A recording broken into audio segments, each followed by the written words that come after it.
Hello and welcome. Thank you all so much for being here. I'm Jeanine Scheffert. I'm the Senior Manager of Philanthropy Events here at Food and Water Action, and I will be your host today. As people are joining, please take a moment to introduce yourself in the chat. We would love to see your name, where you're joining us from, and what brings you here today. For any of you new to Food and Water Action, welcome. We are a national organization fighting for safe food, clean water, and a livable climate for all. Our food, water, and climate are constantly under threat from corporations and moneyed interests who put their profit over the health and survival of the planet and our communities. And those corporations have seized control of the very institutions that were built to protect us. We at Food and Water Action mobilize people to reclaim their political power, hold our elected officials accountable, and resist corporate control, ensuring we all have the essential resources we need to thrive. We're in a really important and scary moment in time. I'll be honest, I have been overwhelmed lately with the news. There was a moment about 2 weeks ago when I just turned it off and I left it off for a few days. And I recognize what a privilege that is to be able to turn it off. And I fully believe that with privilege comes responsibility. And it is my belief that by working with Food and Water Action and by being here with all of you today, I can be part of the solution. And it is my hope that I can convince you all to join us and invest in the critical work that we're doing here at Food and Water Action. We're here today, just over a year into a Trump presidency, and we've all seen the kind of challenges we're up against. We're facing an AI data center building boom that is skyrocketing our energy bills and using up our water. We're facing plastic pollution so severe that most of us are eating, drinking, and breathing particles of plastic every day. We're facing industrial contaminants in our food and water and the worsening effects of climate chaos. And we're facing the violence of a Trump authoritarian actions. As today's speaker, Mitch Jones, said during an event last month, the powerful corporations and oligarchs who dominate this country want us to believe that their vision of our world is inevitable, that there is no alternative. But we know that isn't true. We've seen people coming together to stand up against this corruption and this greed. And today, we're going to outline how, with your help, we at Food and Water Action are fighting back and building towards the 2026 midterm elections. We're building and expanding our electoral team with canvassers and phone bankers and investing in the materials and tools needed to reach voters, win these fights ahead, and take back the House. Before we get started, I'd like to go over a couple of Zoom reminders and announcements for upcoming events. So first, a quick note about Zoom. If you'd like to turn on closed captioning to add subtitles to your screen, click Show Captions in your Zoom toolbar, and we'll add instructions for that in the chat as well. Please use this chat box throughout the evening to share your thoughts and your reactions to what you're hearing. The chat is also where we will share information and links, so keep an eye out for those. And finally, we are recording this event, and we will share the recording with you in a follow-up email tomorrow. I also want to make sure you're aware of an important and fun event that our sister organization, Food and Water Watch, is hosting. Our in-person benefit, Against All Odds, Illustrating Activism, will be on Wednesday, April 29th in New York City. Please join us if you can. And if you can't join us in New York, you can still join us on Thursday, May 14th for our virtual benefit, where we will be joined by former Poet Laureate Ada Limon, Emmy-nominated environmental filmmaker Matt Wexler, environmental activist and author Maud Barlow, and more. We'll put links in the chat for you to learn more and sign up for these events. And I would love to see you all there. I want to take a moment before we get started to acknowledge that we are all coming together in community today with a diverse set of backgrounds, perspectives, and experiences, but with a common belief in the importance of fighting for clean water, safe food, and a livable future for all. As you share your thoughts and questions in the comments, please make sure to keep them respectful. We do have someone monitoring the chat, and we'll ask anyone not abiding by this request to leave the event. There are many ways for you to get involved with our work, whether that's joining our volunteer network, attending our events like you are right now, or supporting us with a donation. Thank you so much for being here, for showing up, and for your generosity. The work we do is people-powered in every sense. We don't take corporate funding, so we are not beholden to their interests. Our support comes from people like you, so we can focus on the well-being of our communities and our planet. Thank you so much for the necessary support you are contributing to the work we're all doing together. And with that, let me introduce my first speaker, Mitch Jones.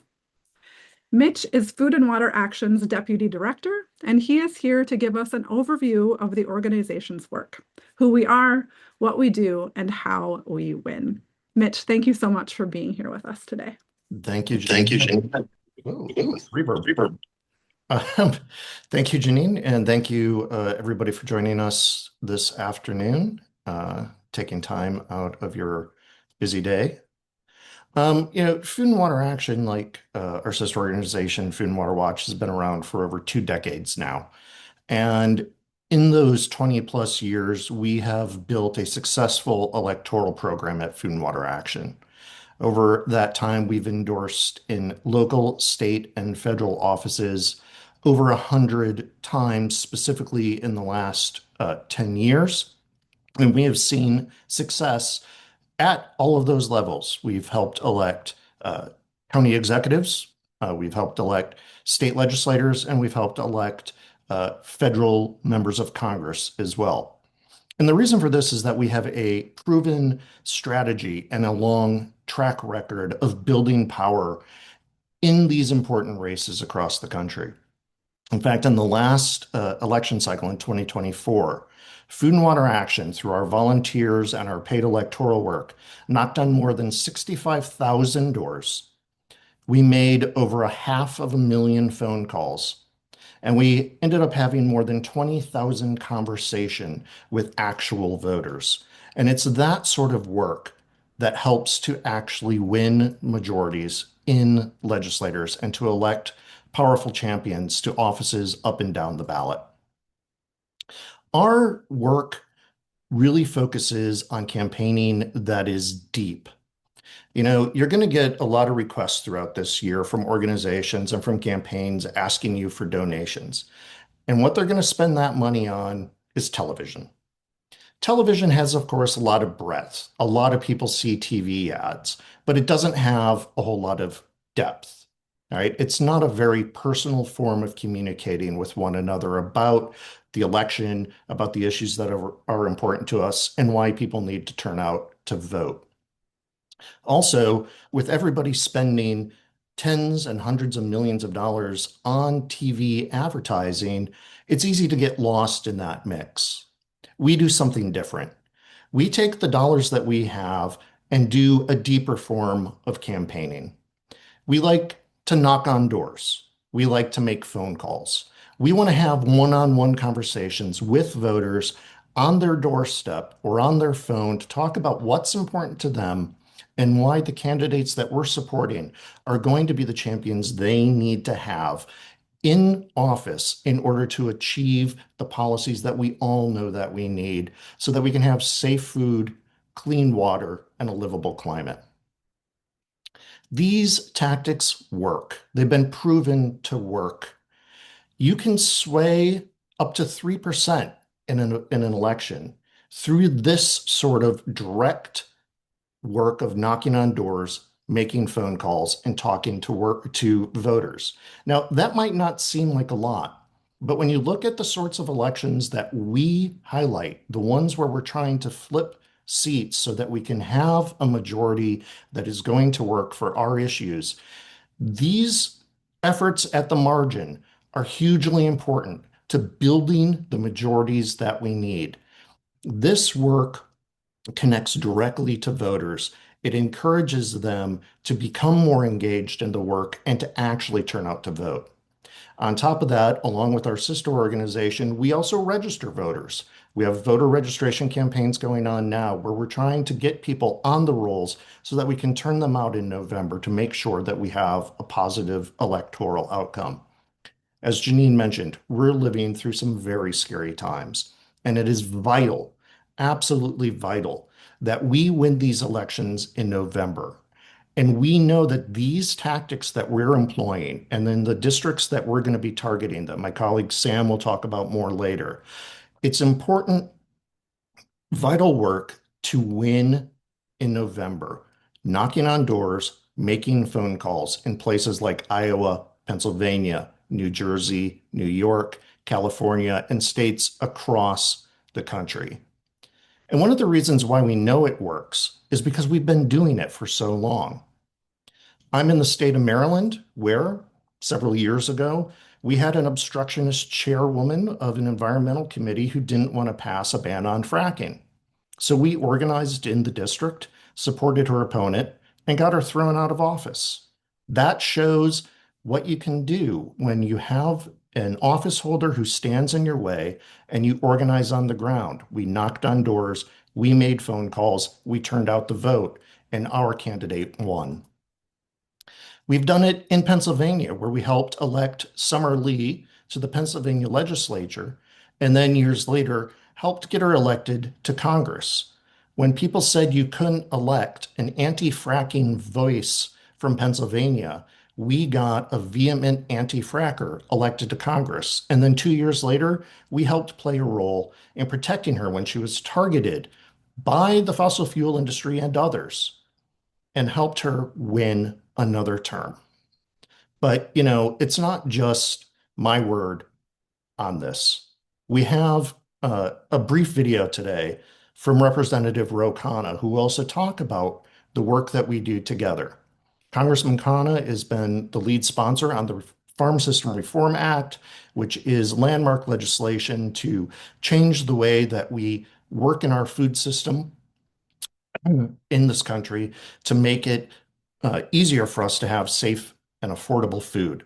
He's been the co-lead on the Water Act, which would fund our water utilities, help get lead pipes out of our homes, and protect us from forever chemicals. And he's also been a lead in the movement to eliminate fossil fuel subsidies.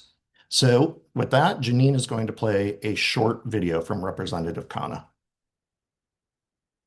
Thank you for your leadership. Thank you for mobilizing in this 2026 election year. We have worked together against factory farms. We have worked together to make sure we're stopping fossil fuel subsidies. We have worked together to make sure there are not pesticides and poisons in our food. We need to carry this agenda forward. We need to win the House back in 2026. And I'm so grateful to all of you for mobilizing and helping us build a majority around our values. Thank you to everyone at Food and Water Watch. And thank you, Congressman Khanna. As if you join us regularly for these sorts of events, you'll know that we've been working with Congressman Khanna for years on these issues. He's joined us multiple times. We appreciate his support and his championship. And he is one of the candidates that we have endorsed in this election. If you want to see the list of our current endorsements, you can go to our website, foodandwateraction.org. Click on the endorsements page, and you can see the list of endorsements we've already made. And we're going to be rolling out more, which again, my colleague Sam will be discussing later on. Now, of course, this work isn't possible without all of you. We need to have the volunteers making phone calls and knocking on doors. We need to have the donations so that we can hire professional door knockers and we can hire professional phone bankers. We can only do this with your help. Like Jeanine said at the top of the hour, we don't take money from corporations. We rely on people power in every sense. And that's one of the reasons why I donate every year, because I believe in the power of the work that we do. Thanks, Mitch. We've been referring to this webinar internally as the kickoff of our midterm election work. What is it about this moment right now that is especially urgent? Well, yeah, the urgency is all around us, right? It's hard to escape. And where do you begin? Obviously, we're seeing an affordability crisis in this country, which is only being made worse by the conflict in the Middle East. Gas prices are rising. It's going to impact food prices, but already families were struggling. The explosion of data centers across this country is driving up electricity prices. I'm paying the largest utility bills I have ever paid in the 20 years that I have lived in my house, and that's because data centers are being built 50 miles away from me. They're taking up our water. They're causing localized pollution, noise pollution. They're disrupting communities. And AI itself, of course, is a very disruptive force with deep fake videos and the roles that it's going to play in politics. So there is so much going on right now. There is still the need to get the funding to remove lead pipes from our homes. We need to protect the advances that we made under the Biden administration to regulate forever chemicals. And we need to continue to work to reform our food system so that small and medium-sized family farmers can make a living and get us the food that we actually want to eat, as opposed to subsidizing mega corporations growing corn and soybeans to feed to animals and to create ethanol. There are hugely important issues taking place in this country right now. It's impossible to escape them. I know you said you were able to turn off a little bit. I hope everybody gets the opportunity, but we know because we see it every day that this election is vitally important. We need to act. We need to protect our democracy. We need to get people out to the polls to vote this year because it is our chance to put the brakes on some of the worst things that this Congress and this administration have been doing. Yeah, thank you.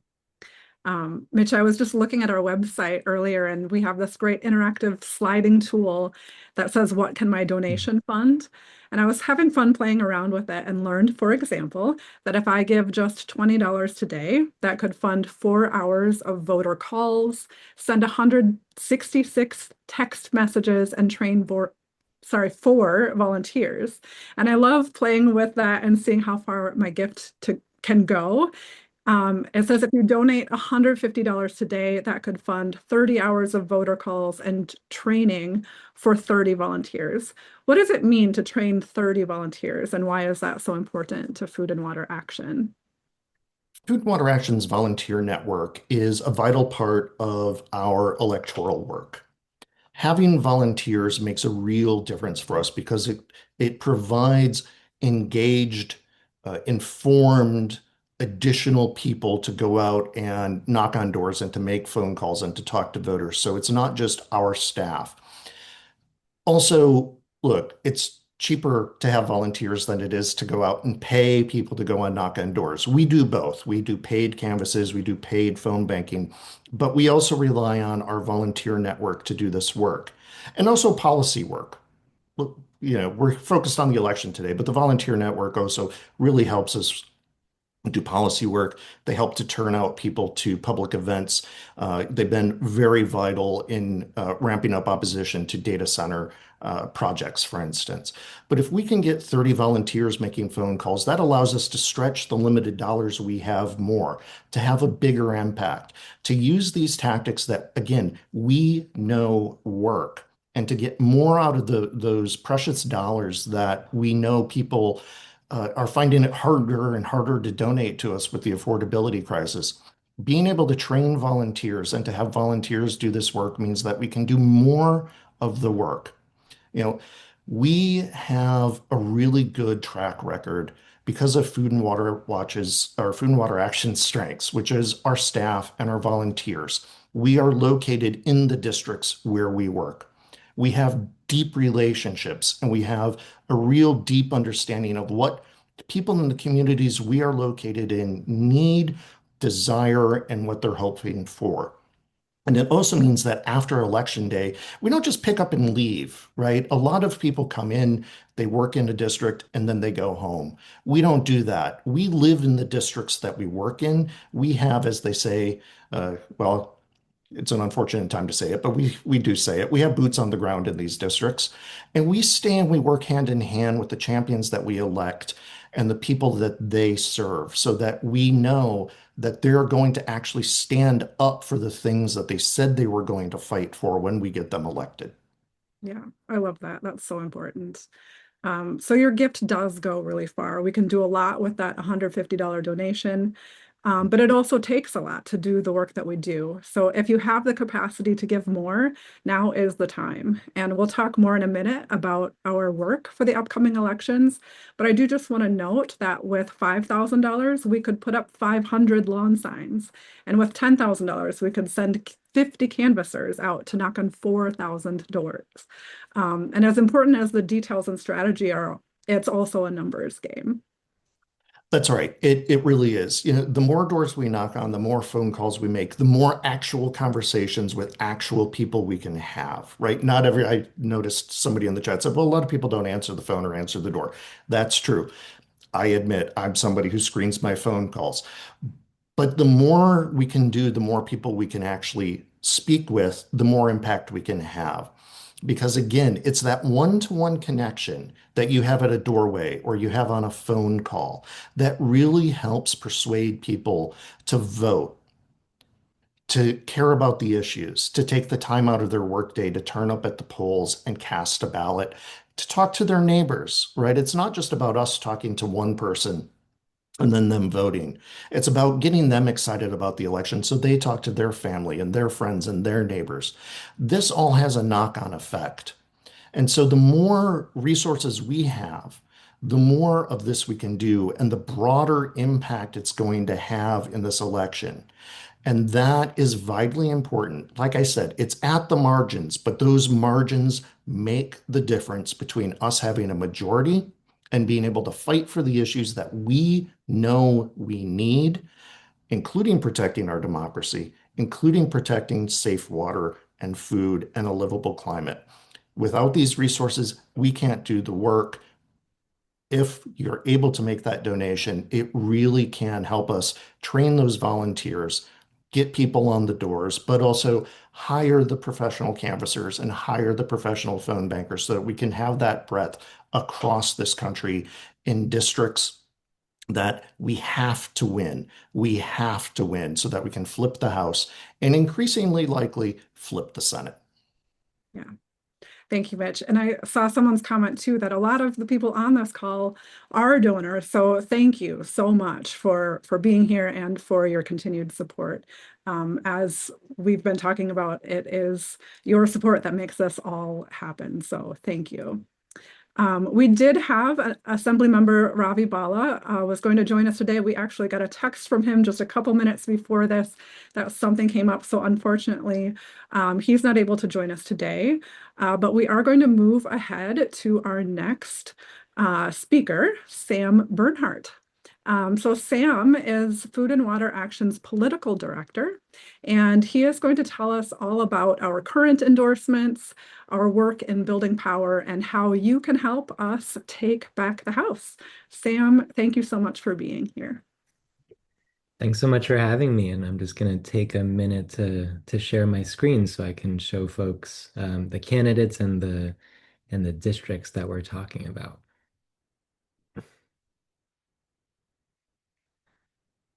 All right. So we need to flip the House in the upcoming 2026 election. Putting Democrats back in charge of the House will give us a lever of accountability over Trump that we just don't have right now.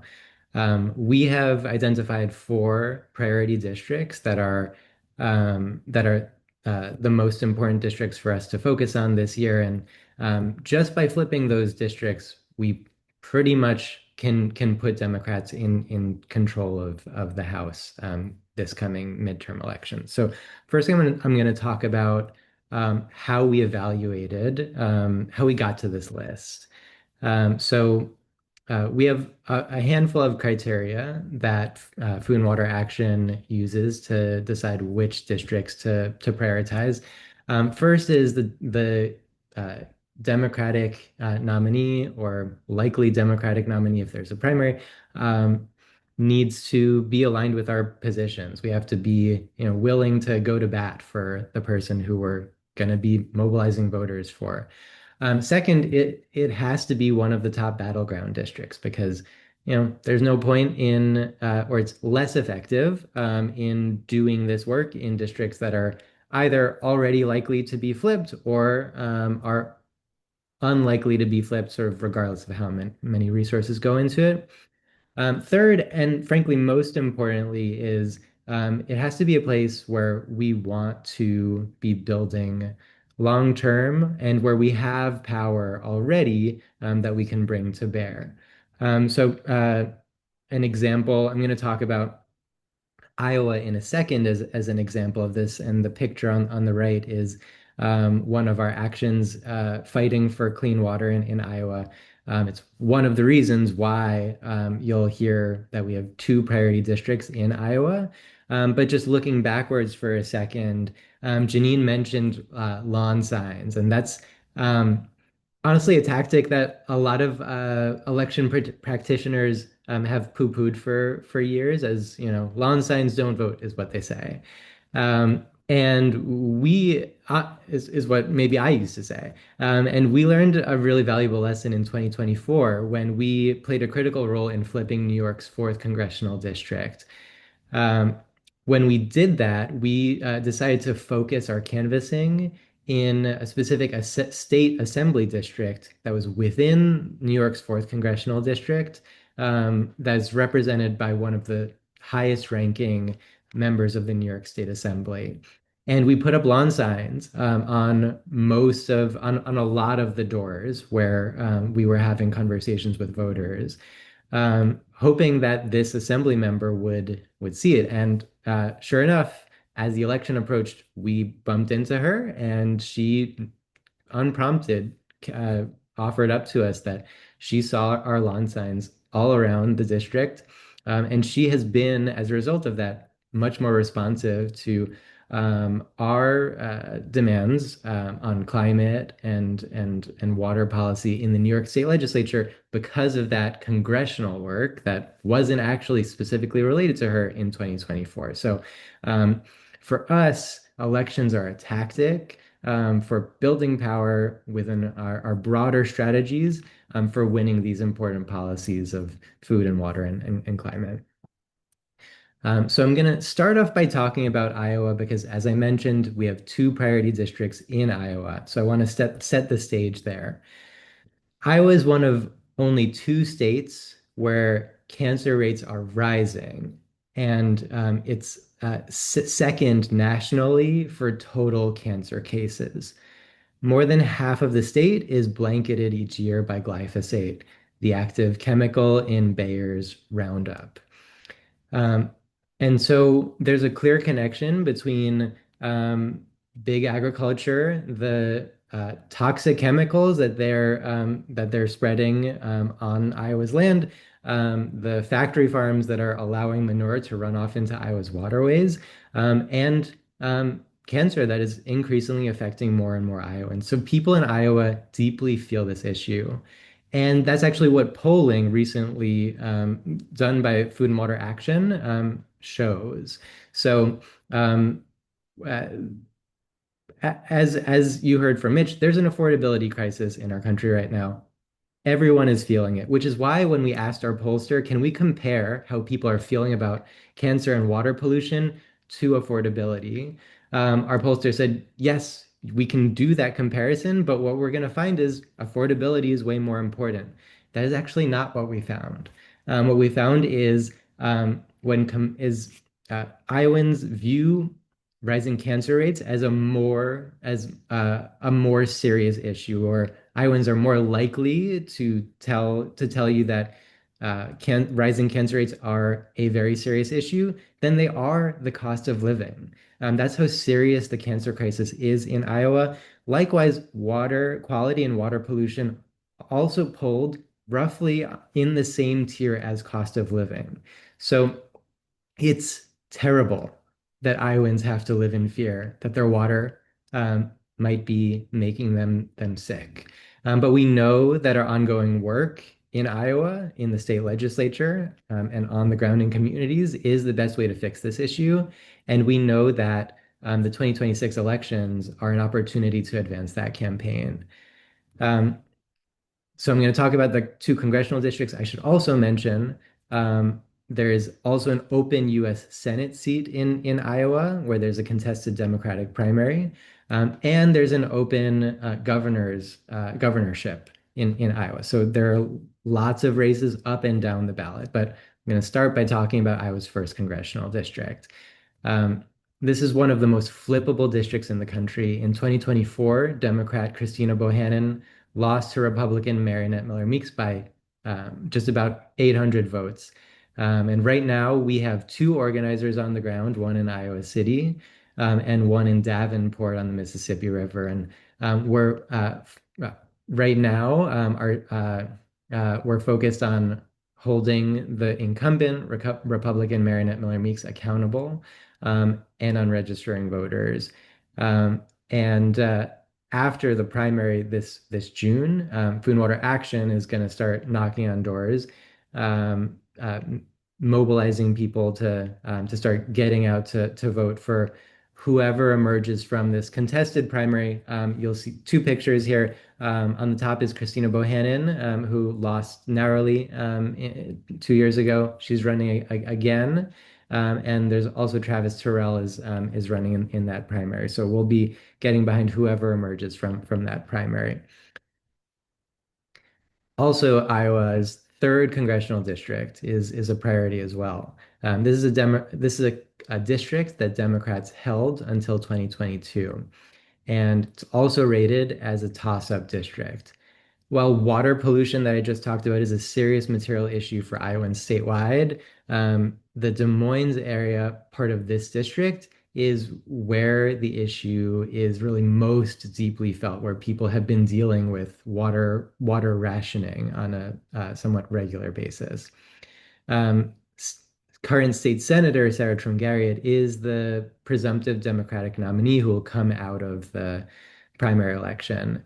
We actually first endorsed Senator Trungariad in 2022 when she faced a contested election to retain her state Senate seat. And so we're looking forward to helping her get elected, which will mean defeating the incumbent Republican Zach Nunn.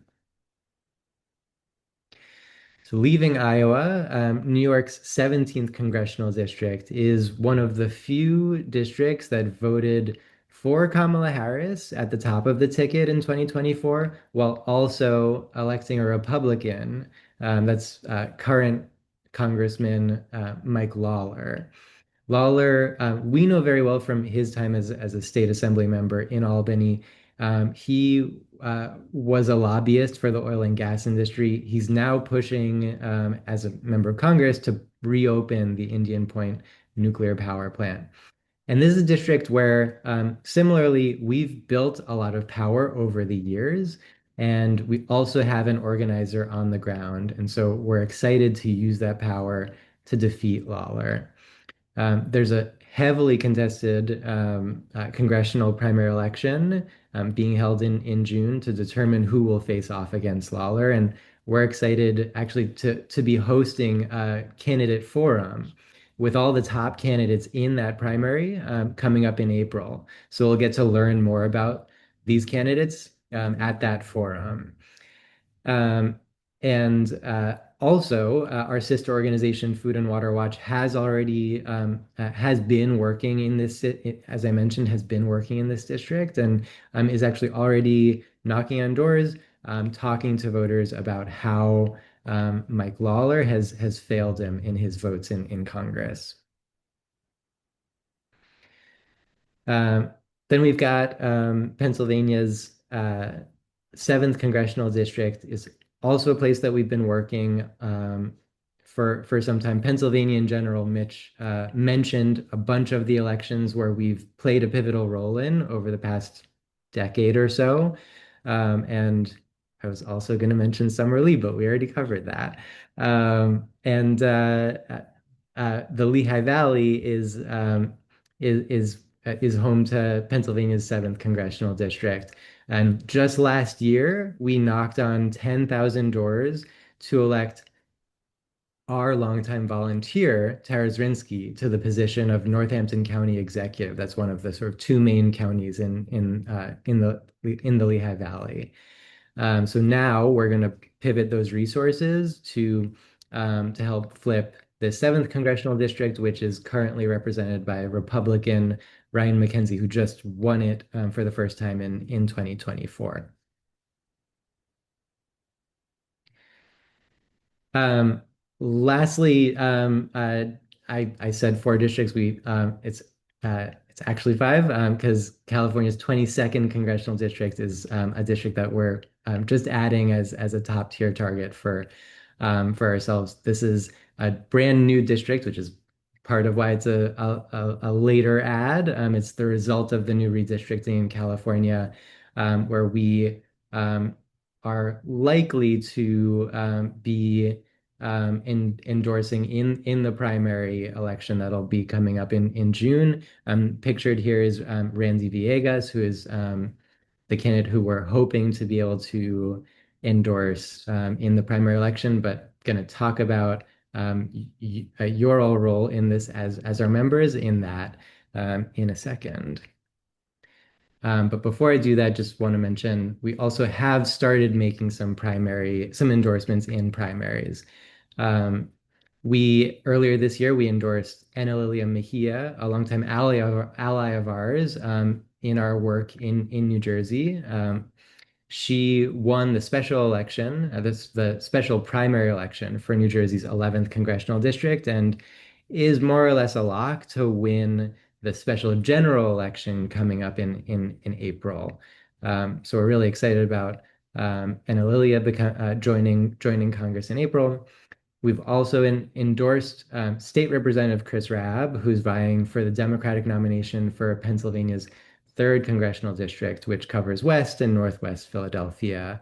Representative Rabb has been a huge ally of ours as a member of the state legislature. He's been probably the most outspoken member of the state House of Representatives in fighting against data centers being built out all over Pennsylvania.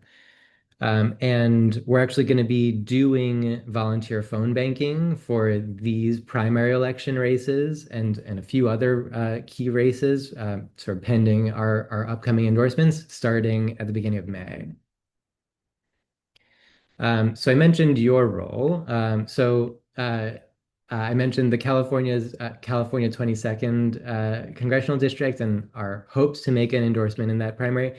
If you live in California and you're a member of Food and Water Action, meaning you contribute at least $5 a month or $20 annually, you'll actually receive a survey in the next couple days seeking your input on whether we should endorse Randy Villegas in the 22nd Congressional District, as well as other contested primary elections in California. And if you're a member of Food and Water Action in other states where we haven't yet made our congressional endorsements, please also look out for endorsement surveys for the key races in your state. So this is a new benefit that we're giving to Food and Water Action members is the ability to put input, to provide input in these important congressional endorsements.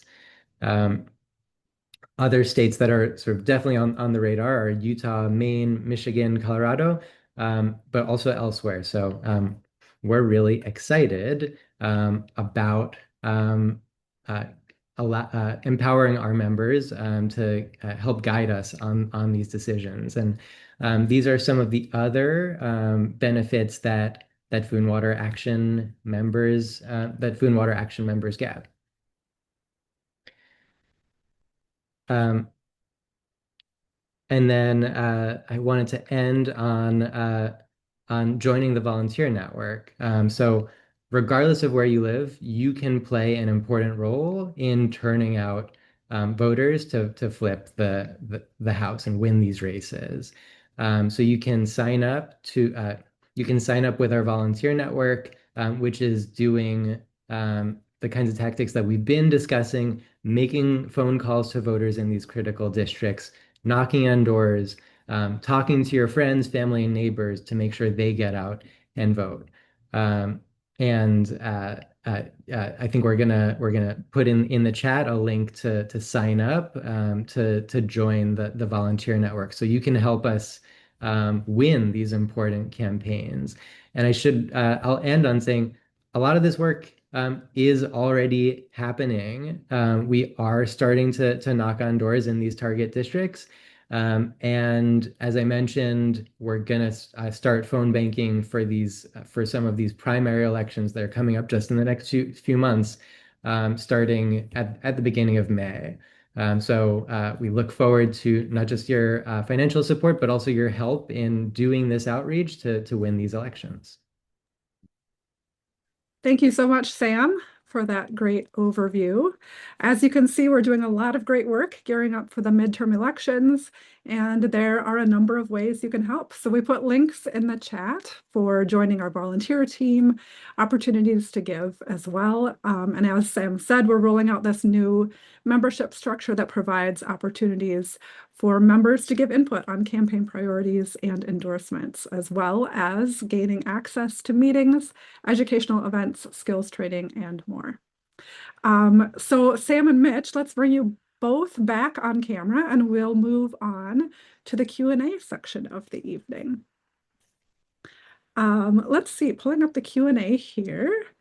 Let's start with this one that Susan sent in. What congressional districts do you recommend where we have the best chance of winning? And I know you just talked a little bit of that, Sam, but do you have more you want to say on that? Yeah, well, those five are definitely the top races. If I was to rate them sort of from most to least flippable, definitely Iowa's first congressional district where there was that such a narrow margin in the 2024 election is a huge pickup opportunity. I was also a place where not just for the 2024 presidential election, but also the 2020 presidential election, that the top of the ticket was sort of a drag for the down ballot candidates. So it's going to help a lot for there to not be that presidential election on the ballot for both of those Iowa districts. But yeah, really all of these priority districts are really within we can win all of them, and we're confident in that being the best place for us to be putting our resources. Thank you. Mitch, we talk about talking to voters. What issues is Food and Water Action going to be prioritizing when talking to voters? Well, as Sam indicated with the Iowa research that we were able to do, the polling we were able to do, obviously, water quality and cancer in Iowa are huge issues, along with affordability issues. So we'll be talking to people about our program. We do actually have specific proposals for the state of Iowa, but we'll be talking to voters about the need to curb the use of pesticides in agriculture, to excuse me, to invest in rural communities, and to really focus in on additional affordability issues around, Iowa, like every place else, is part of that data center boom. That's going to be another big issue we're going to talk about. But we're going to, we know that voters are concerned across the country about affordability, and we know the way that the issues that we care about relate to affordability. Obviously, if we don't have adequate investment in our water infrastructure, then that gets put into our water utility bills. If we're not paying through it through the federal grant programs that we support and want to see fully funded, then we pay through the tap. We're seeing the way that our highly concentrated food system and agricultural system creates essentially monopolies. Four different firms control most of the different food categories in our country. That also actually applies to the grocery stores themselves. This drives up costs for all of us, in addition to what we're seeing with the conflict in the Middle East. And then, of course, in general, moving to renewables reduces the cost of our electricity bills, this administration, this Congress have gutted the support that we had federally for renewables. But on top of that, this Congress and this administration are really pushing AI and data centers, and this has become a major driving factor. But I think one of the things that's really important, as we mentioned earlier, we are on the ground in these districts. Our organizers live in these districts. Our volunteers live in these districts. And so we are responsive to the voters that we talk to. We learn from them what they really care about and how our issues play into their concerns and what they're feeling and what they're talking about at the kitchen table or at dinner at night and what they're hoping for their elected officials to be able to achieve for them. So we're going to be focusing on our issues, of course, food, water, climate, and we're going to be doing it and talking to voters in a way that speaks to them and speaks to their concerns at this moment.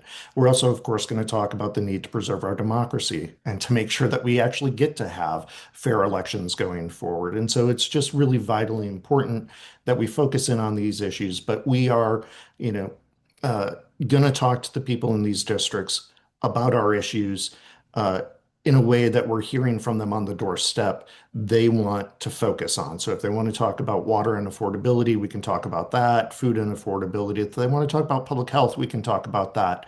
So we're going to lean in on the issues, obviously, that we work on, but we're going to do it in a way that is going to motivate people to get out to vote. And that's why it's so important that we have the tactics, the door knocking, the phone calls, and so on and so forth that we have in place. Yeah, thank you. Speaking a little bit more about data centers, as we're endorsing candidates, what are these candidates' positions on data centers? Go ahead, Sam. Yeah, well, I mentioned our primary endorsements, and so Representative Chris Rabb, who we're excited to be working to get elected in Pennsylvania's third congressional district, has been a huge champion on fighting data centers in Pennsylvania, which is one of the states that is being most affected by the build out because the gas industry knows that more data centers means more fracked gas power plants. So we're really excited about Representative Rabb's campaign. And I also mentioned Ana Lilia Mejia, who is going to be joining Congress and presumptively in the next month or so. And she has committed to supporting Senator Bernie Sanders' data center moratorium bill that was just introduced today. So we're really excited about those candidates, and pretty much we're not endorsing any candidates in the primary unless they pretty much line up behind that position. Yeah, great. Thank you.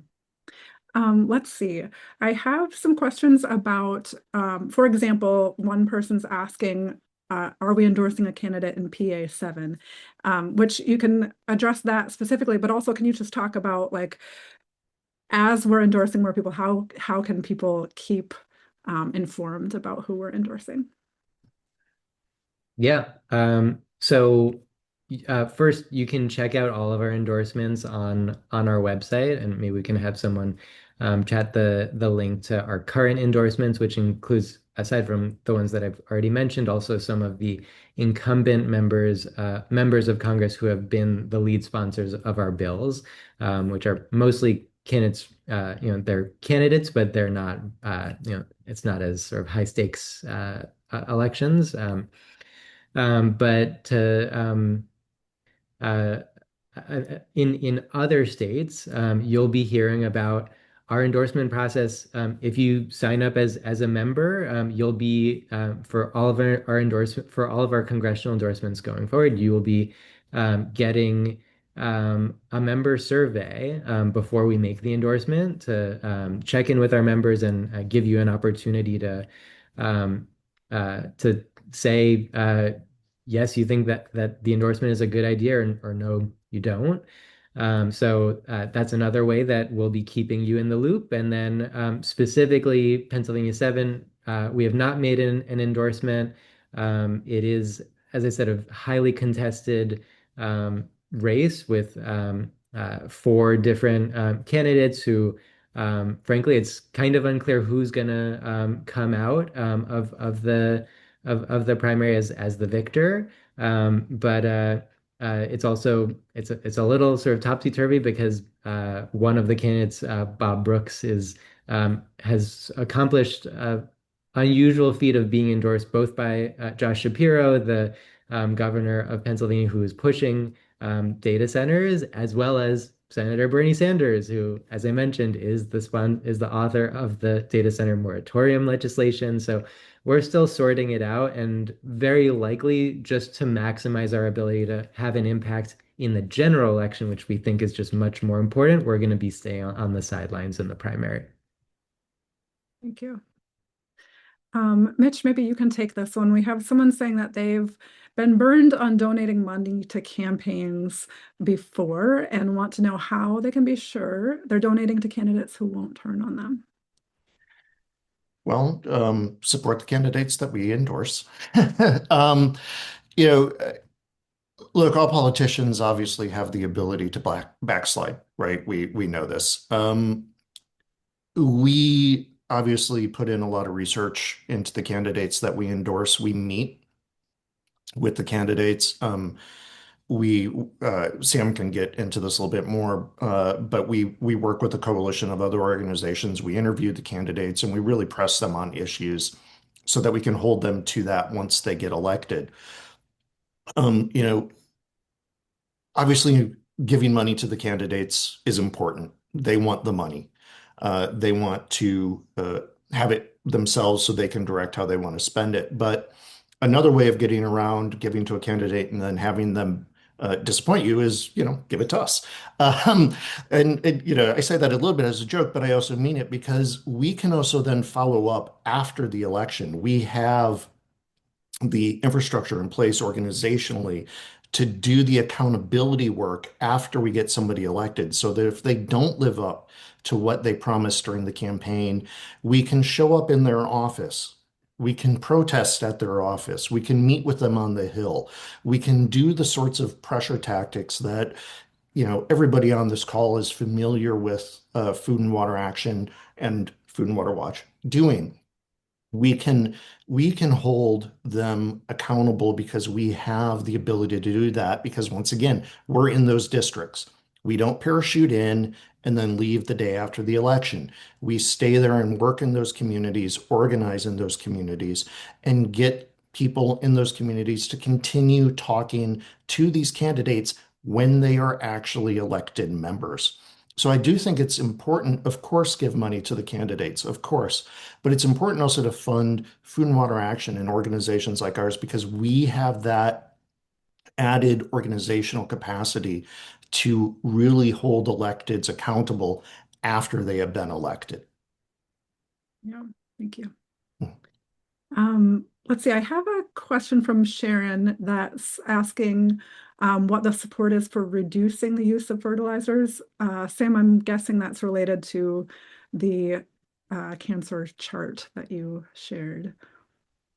Yeah, it's one of I didn't want to sort of take up all of our time going through our poll results, but it was one of the other encouraging points of learning from our polling is that not only do Iowans see the cancer crisis and the water pollution crisis as on par with affordability, but also that they very broadly are on board with the solutions that we're advocating for to these issues.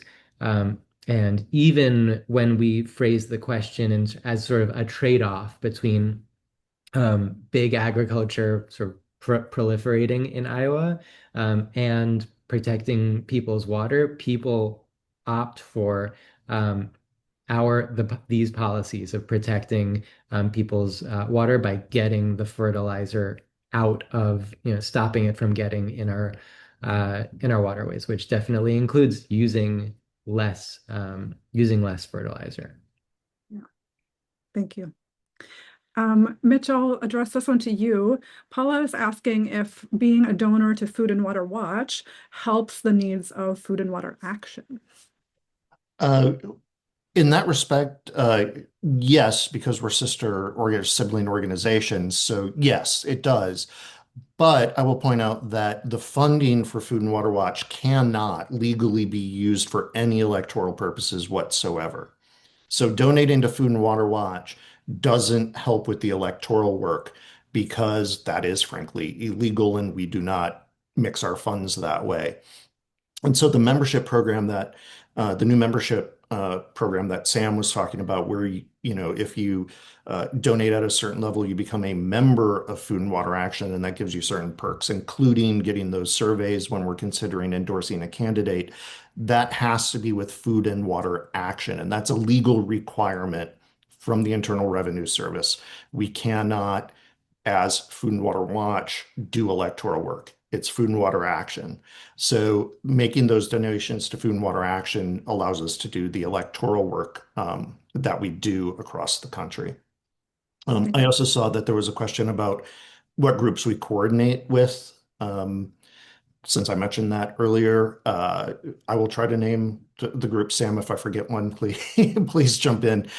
So we coordinate might be a bit strong. We work, kind of with and set up coordinated interviews with groups like Friends of the Earth, Climate Hawk Votes, Third Act, CBD. And I know Zero Hour was involved. I'm not sure that they're still as actively involved as they have been in the past. And who am I forgetting, Sam? Or is that everyone? Well, that's definitely that's sort of our crew for Yeah. endorsement interviews, and then we should also mention that for the work to win those priority districts, the bulk of the coordination is with sort of our in-state local allies on the ground. So, for example, in Iowa 1 and Iowa 3, we're most coordinated with Iowa Citizens for Community Improvement, or Iowa CCI, as well as Iowa Farmers Union, and I'm blanking on the name of their sort of political arm, but the political arm of that organization, and other groups on the ground. Likewise, in Pennsylvania, we're coordinated through the statewide electoral table, which is called America Votes, and the groups on the ground in the Lehigh Valley, like Make the Road Action. And yeah, same goes for New York, the groups that are most active on the ground in New York 17. And should also mention for New York and other states, the Battleground New York is sort of the main table that we're coordinated through in New York, and Battleground Alliance is the sort of national sort of corollary of that.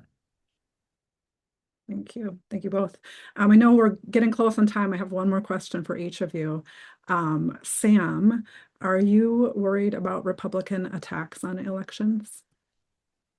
Yes, yeah, I am. It's pretty scary what, not just what the president is sort of is saying about taking control of elections, but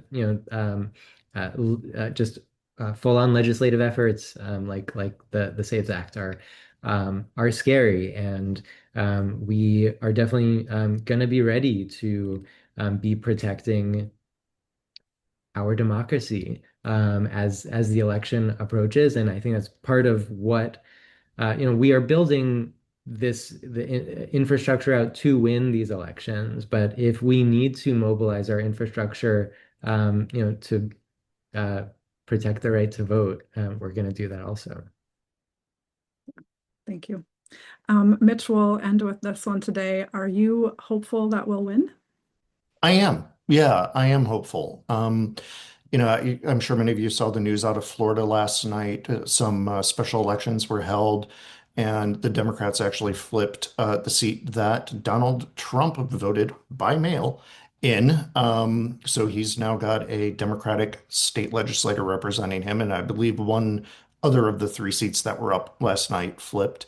We've seen, a heavy shift not only last year, but continuing into this year of roughly 13 to 15% towards Democratic candidates.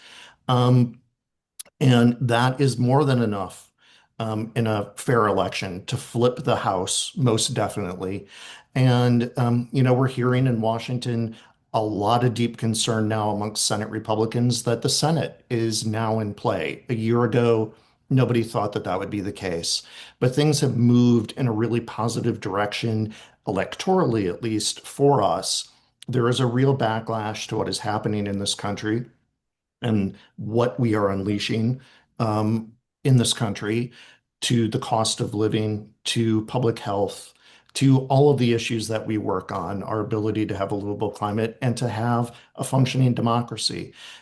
People are moving in the direction we need them to. We're going to go out, we're going to do this work. We're going to help mobilize that movement, secure that movement, build that movement so that come November, the day after the election, we all wake up knowing that come January, we're going to have a majority in Congress that's going to put a halt to so many of the terrible things that this administration and this current Congress have been doing.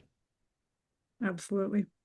Thank you so much, Mitch. Thank you, Sam, for all of the information you shared today, answering these great questions, and being with us today. Thank you, everyone here in attendance, for sending in your questions. A special thank you to Representative Khanna for sending us a video today, and for all of you for the work that you do every day to fight for clean water, safe food, and a livable climate.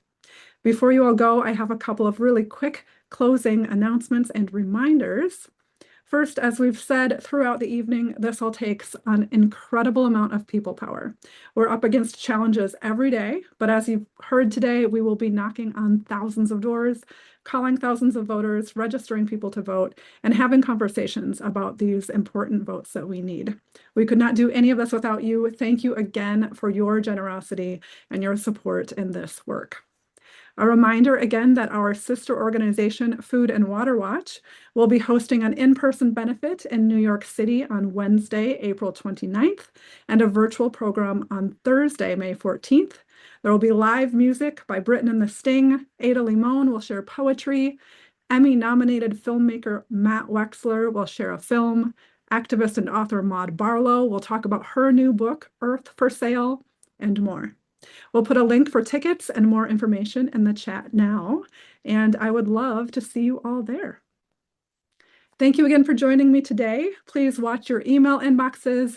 We'll be sending out the recording of this event tomorrow, along with all of the resources that we shared today. Take care and see you next time.